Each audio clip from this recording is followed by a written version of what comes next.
হত্যার দায়ে শেখ হাসিনা সহ মন্ত্রী এমপিদের বিরুদ্ধে দীর্ঘ হচ্ছে মামলার বহর। প্রথমবার আসামি হলেন রেহানা, পুতুল ও জয়। কক্সবাজারের সাবেক এমপি আব্দুর রহমান বদি গ্রেফতার। হত্যা মামলায় দীপু মনির 4 দিনের রিমান্ড, আরিফ খান জয়ের 5 দিন। আর্থিক খাত পুনর্গঠনে সংস্কারের মাধ্যমে পরিস্থিতি উন্নতির আশ্বাস প্রদান উপদেষ্টা ডক্টর ইউনূসের। ব্যবসায়ী নেতাদের সঙ্গে বৈঠক। স্বাধীনতার নকশাতে তৎপর অপশক্তি বললেন তারেক রহমান। গণ অভ্যুত্থানের লক্ষ্য সুসংহতে গণবিরোধী শক্তির বিচার দাবি। এবং পরীক্ষার্থীদের দাবির মুখে এইচএসসির বাকি পরীক্ষা বাতিল করল সরকার। ফলাফল নির্ধারণের পদ্ধতি জানানো হবে পরে। দর্শক, সংবাদ রাতে শুনছিলেন কেএসটিএন টিপার সংবাদ শিরোনামগুলো। সঙ্গে রয়েছে আমি তানসিয়া চুথি।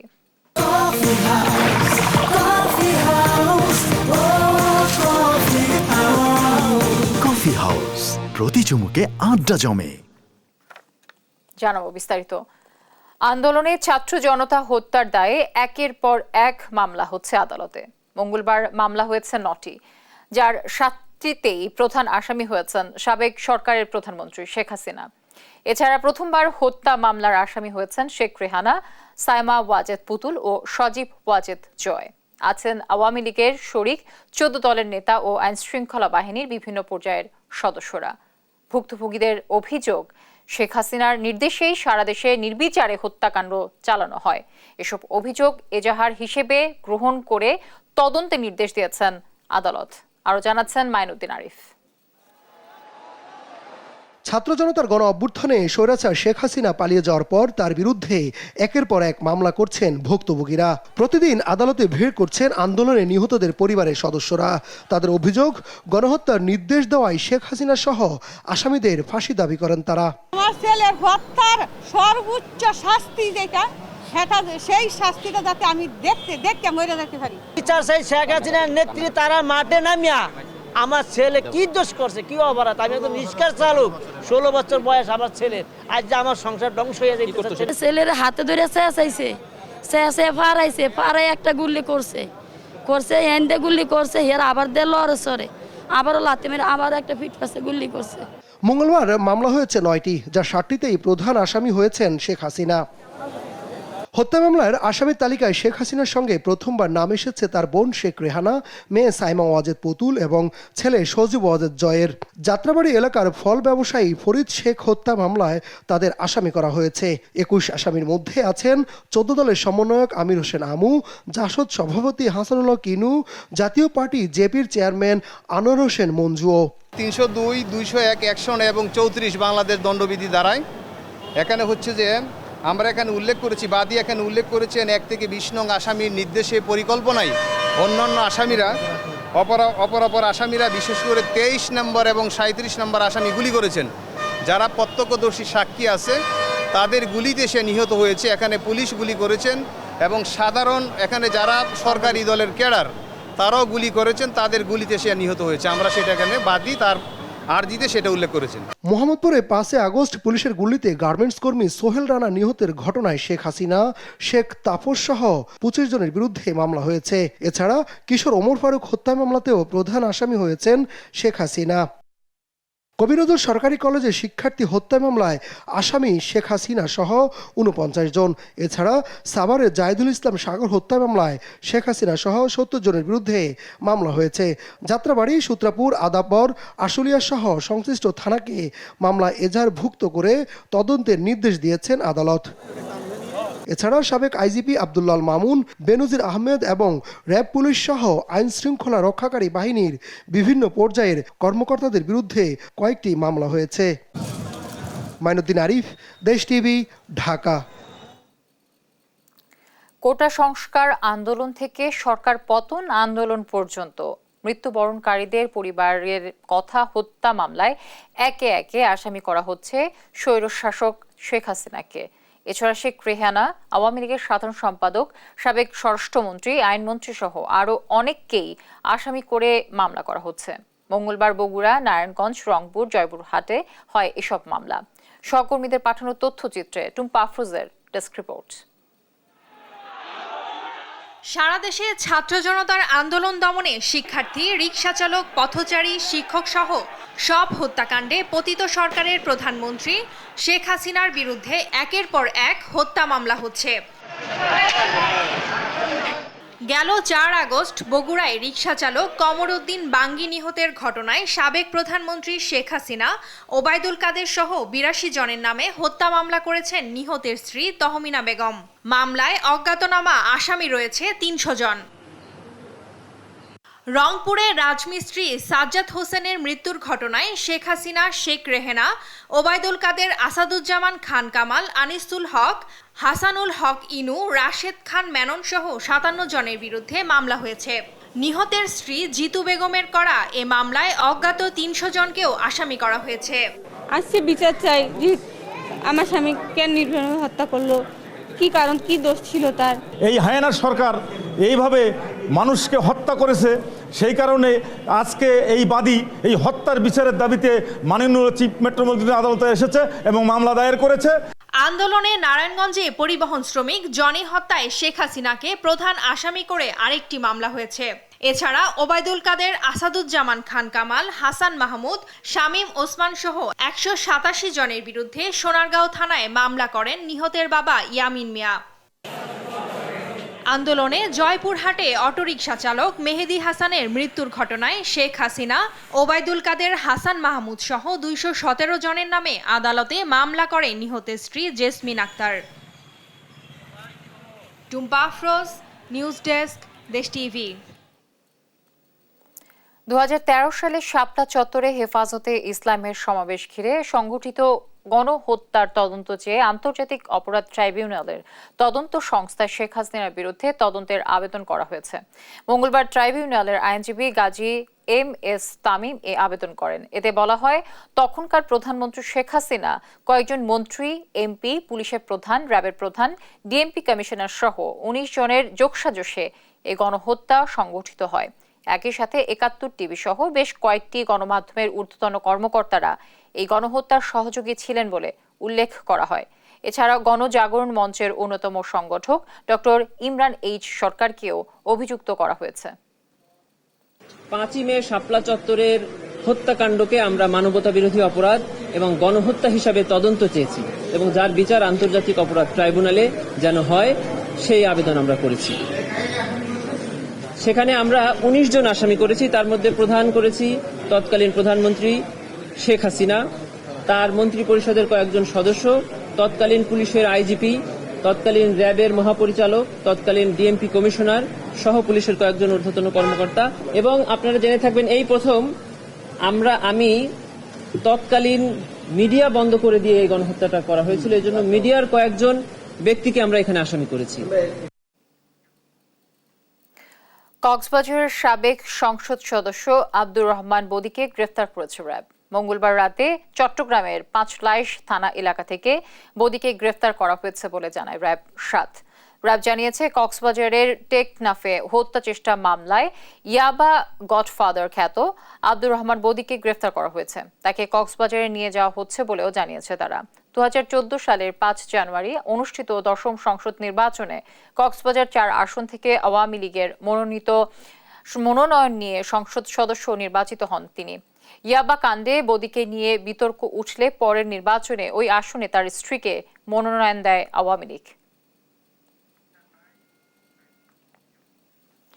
রাজধানীর মোহাম্মদপুরে মুদি দোকানি আবু সায়েদকে গুলি করে হত্যার মামলায় দীপুমণিকে 4 দিন ও আরিফ খান জয়কে 5 দিন করে রিমান্ড দিয়েছেন আদালত। মঙ্গলবার বিকেলে পুলিশের কড়া পাহারায় তাদের আদালতে তোলা হয়। এ সময় আদালত প্রাঙ্গণে তাদের সর্বোচ্চ শাস্তির দাবিতে বিক্ষোভ করেন আইনজীবী ও ভুক্তভোগীরা। মাইনুদ্দিন আরিফের রিপোর্টে বিস্তারিত জানব আমরা। মুদি দোকানি আবু সাইদকে গুলি করে হত্যার অভিযোগে গত 13 আগস্ট সাবেক প্রধানমন্ত্রী শেখ হাসিনা সহ 7 জনের বিরুদ্ধে আদালতে মামলার আবেদন করা হয়। ঢাকার CMM আদালত অভিযোগ এজাহার হিসাবে গ্রহণ করতে মোহাম্মদপুর থানার ভারপ্রাপ্ত কর্মকর্তাকে নির্দেশ দেন। মামলার 7 দিন পর সোমবার রাতে গ্রেফতার করা হয় সাবেক সমাজকল্যাণ মন্ত্রী দীপুমণি ও সাবেক যুব ক্রীড়া উপমন্ত্রী আরিফ খান জয়কে। মঙ্গলবার বিকেলে কড়া পাহারায় তাদের নেওয়া হয় চিফ মেট্রোপলিটন ম্যাজিস্ট্রেট আদালতে। আদালতের হাজতখানায় কিছুক্ষণ রাখার পর তোলা হয় এজলাস কক্ষে। এ সময় আদালত পাড়ায় বিক্ষোভ করেন আইনজীবী ও ভুক্তভোগীরা। এই শরীফার তত্ত্ব, ট্যাগ তত্ত্ব, মানে হাঁসের তত্ত্ব বুঝিয়ে শুধু কোমলমতি ছাত্রছাত্রীদের সে এতদিন ঘুম পাড়িয়ে রেখেছিল। যেগুলো অপরাধীকে আমরা সবাইকে আইনে পুরো শাস্তিমূলক আমাদের বিচার কার্যকর করতে হবে। সারা দেশের মানুষের তারা নির্বিচারে যেভাবে হত্যা করছে তাদেরকে বিচারিকভাবে এইভাবে ঠিক যত মানুষকে হত্যা করছে তাদেরকে ওই অনুযায়ী বিচার করে তাদেরকে ফাঁসিতে ঝুলানো উচিত। হত্যা মামলায় পুলিশের পক্ষ থেকে 10 দিনের রিমান্ড আবেদন করে রাষ্ট্রপক্ষ। আদালত রিমান্ড শুনানি শেষে দীপু মনিকে 4 দিনের এবং আরিফ খান জয়কে 5 দিনের রিমান্ড মঞ্জুর করেন। আবু সাইদ নামে মুদি দোকানদার যিনি এই হত্যার শিকার হয়েছেন, সরাসরি এই মামলায় ওনাদের সংশ্লিষ্টতা পাওয়া গিয়েছে এবং ওনারা যে হত্যাকাণ্ডের সাথে জড়িত সেটি বিজ্ঞ আদালতে রাষ্ট্রপক্ষে উপস্থাপন করা হয়েছে। আদালতের প্রেক্ষিতে বলেছেন যে প্রাথমিকভাবে যেহেতু সত্যতা পাওয়া গিয়েছে, মহিলা একজন আসামি হওয়ার কারণে ডক্টর দীপুমণিকে 4 দিনের রিমান্ড এবং বিজ্ঞ আদালত আরিফ খান জয় যিনি অপর আসামি ওনার বিরুদ্ধে 5 দিনের রিমান্ড বিজ্ঞ আদালত সন্তুষ্ট হয়ে মঞ্জুর করেছেন। মুদি দোকানে আবু সাইদ হত্যা মামলায় 1 নম্বর আসামি করা হয় সাবেক প্রধানমন্ত্রী শেখ হাসিনা ও 2 নম্বর আসামি ওবায়দুল কাদেরকে। মাইনুদ্দিন আরিফ, দেশ টিভি, ঢাকা। অর্থ পাচার সহ বিভিন্ন দুর্নীতির অভিযোগে সাবেক প্রধানমন্ত্রী শেখ হাসিনার উপপ্রেস সচিব আশরাফুল আলম প্রকাশ খোকনের দুর্নীতির অনুসন্ধানে নেমেছে দুর্নীতি দমন কমিশন দুদক। অনুসন্ধানে উঠে আসে খোকন দেশে বিদেশে শত কোটি টাকার সম্পদ গড়েছেন। আছে কোটি কোটি টাকা মূল্যের বাড়ি, ফ্ল্যাট ও ইটভাটা। তার বিরুদ্ধে রয়েছে স্বর্ণ চোরাচালানের অভিযোগ। যুক্তরাষ্ট্রের নিউ ইয়র্কে রয়েছে বাণিজ্যিক ফ্ল্যাট, আবাসিক ফ্ল্যাট ও রেস্টুরেন্ট। স্ত্রীর নামেও রয়েছে প্রায় 7 কোটি টাকার সম্পত্তি।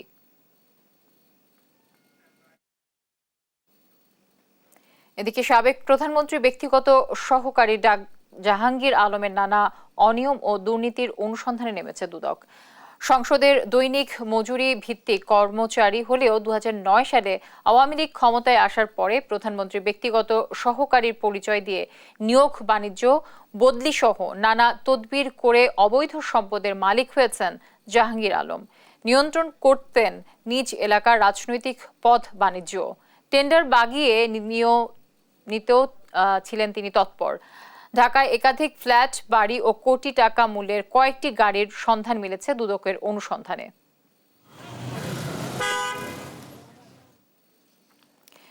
পতিত সরকারের আমলে হওয়া অর্থনৈতিক বিপর্যয় কাটিয়ে উঠতে কাজ করছে অন্তর্বর্তী সরকার।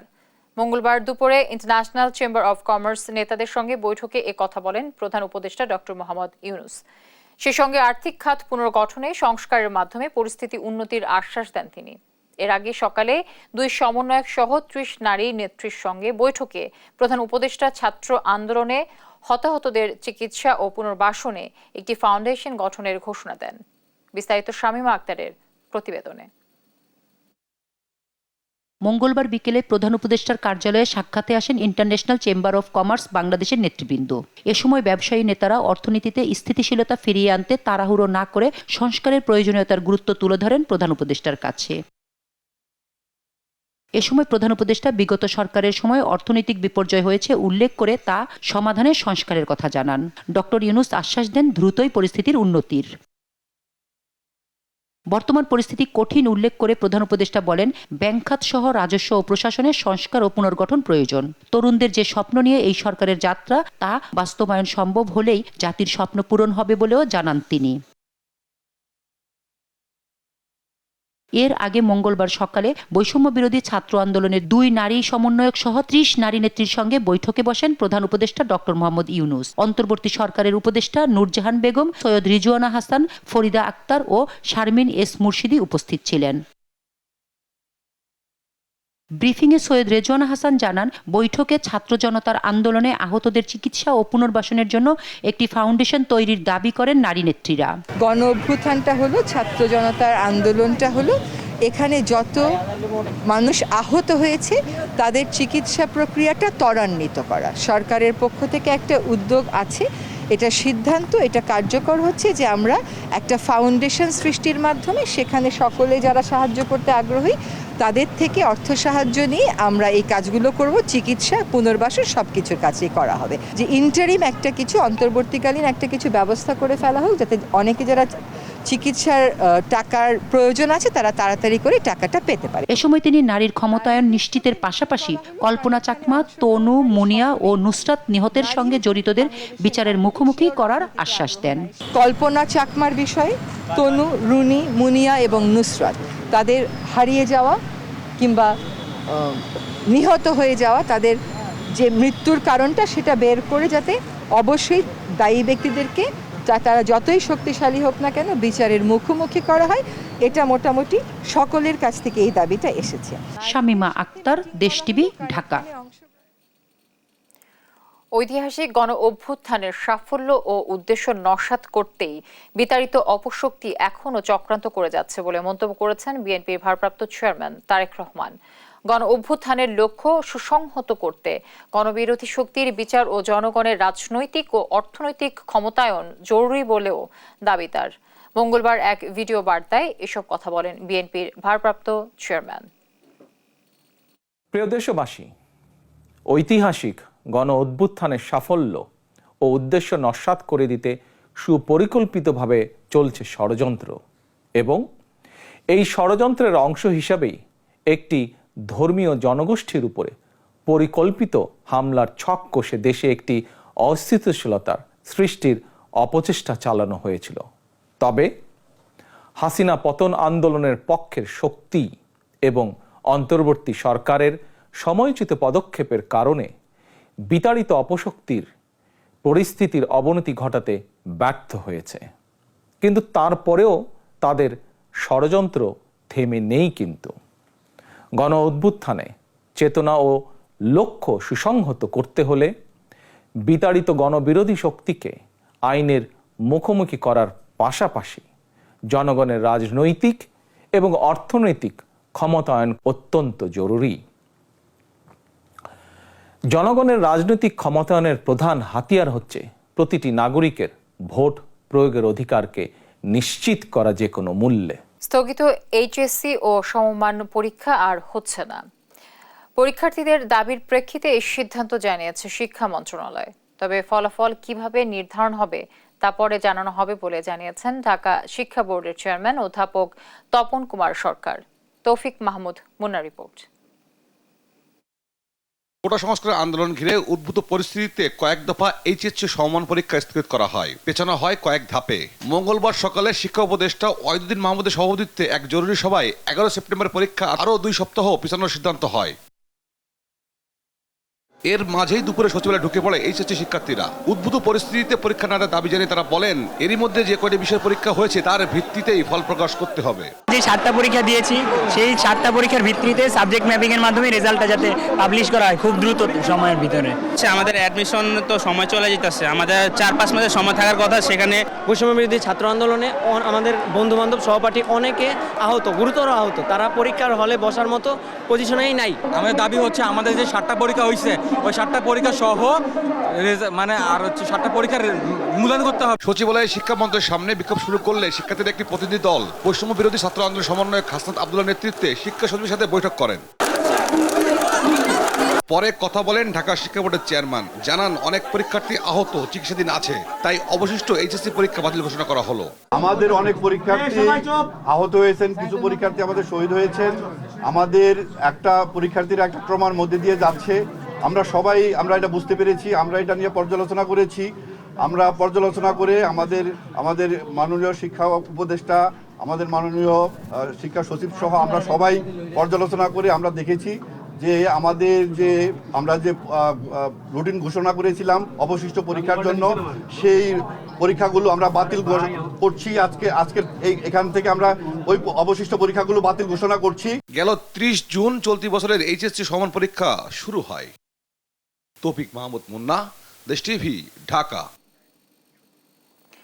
এদিকে এইচএসসি স্থগিত পরীক্ষা বাতিলের সিদ্ধান্ত যৌক্তিক নয় বলছেন বৈষম্য বিরোধী ছাত্র আন্দোলনের সমন্বয়ক সার্জিস আলম। রাতে সোহরাওয়ার্দী মেডিকেল কলেজে আহতদের দেখতে গিয়ে কথা বলেন তিনি। এ সময় হাসনাত আব্দুল্লাহ জানান, স্বাস্থ্য খাতে অনিয়ম দূর করতে তদারকি করা হবে। পরীক্ষাকে সম্পূর্ণ বাতিল করে দেওয়ার বিষয়টিকে আমরা কখনোই সমর্থন করি না, কারণ মেধা ছাড়া এভাবে কোনোভাবেই একটা ছাত্র পরীক্ষা ছাড়া একটা ছাত্রকে কখনোই মূল্যায়ন করার সুযোগ নেই। পরীক্ষাই হচ্ছে একটা ছাত্রের মেধা মূল্যায়নের একমাত্র মাধ্যম। আপনার অনেক যৌক্তিক বা অযৌক্তিক দাবি রয়েছে যেগুলো বিবেচনার বিষয়। আপনি সিঙ্গেল একটি স্টেক হোল্ডার, আপনার এক পক্ষের কথা শুনেন তো কোনোদিন এরকম একটি দাবিকে মেনে নেওয়া কখনোই প্রাসঙ্গিক নয়। সেই জায়গা থেকে তারা যেটি করছে, যে ওয়েতে করছে, এই ওয়েটা সঠিক নয়। আমরা কখন করেছি? যখন আমাদের কোনো দ্বার খোলা ছিল না। দেশের 25 জেলার জেলা প্রশাসককে প্রত্যাহার করে বিভিন্ন মন্ত্রণালয় ও দপ্তরে বদলি করা হয়েছে। মঙ্গলবার জনপ্রশাসন মন্ত্রণালয়ের পৃথক প্রজ্ঞাপনে এই সিদ্ধান্তের কথা জানানো হয়। পর্যায়ক্রমে ডিসিদের প্রত্যাহার করে তাদের জায়গায় নতুন ডিসি নিয়োগ দেওয়া হবে বলে জানানো হয়। ছাত্র জনতার আন্দোলনের মুখে স্বৈরাচারী শেখ হাসিনা সরকারের পতনের পর জনপ্রশাসন ও পুলিশের বিভিন্ন পর্যায়ে পরিবর্তন হচ্ছে। অন্তর্বর্তী সরকার দায়িত্ব নেয়ার পরপরই জনপ্রশাসনে বড় পরিবর্তন শুরু হয়।